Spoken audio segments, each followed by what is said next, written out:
welcome to Tom Talks Shop. Today I'm going to make a very brief video about taking and gluing up blanks that then you have to go and do plain work, or in this case we're going to be making it 6 sides and then round and doing a spiral pattern, I guess is what the plan calls for. So with that, I'm going to get going. It's pretty important when you're working with hand tools. Now, power tools doesn't really make as much difference, and so that's why a lot of people wouldn't really think about this, that you get all of your grain directions going pretty much the same way on each of your faces. So what I did when I picked out my stock to glue together, they're not necessarily in order yet, I hadn't done that, I'm going to glue this up, and then I took my plane, just my smoothing plane, backed it off, and then I got it just enough to take a scrape, and then I determined, you know, what my plane direction was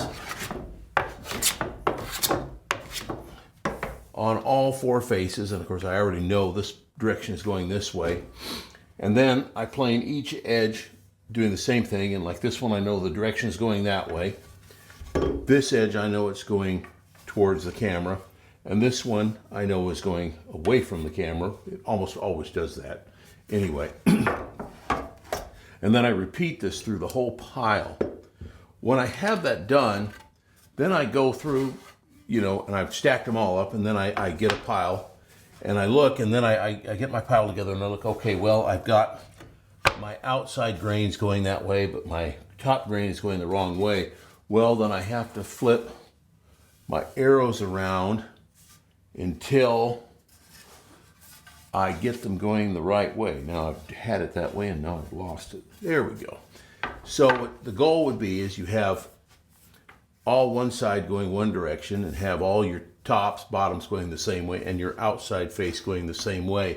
So when you glue those all up, your arrows will line up.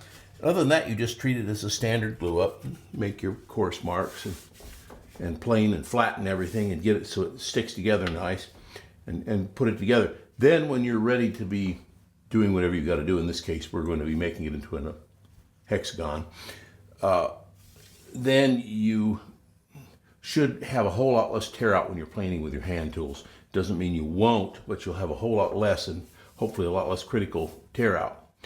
So with that, let's call it a wrap. Thank you.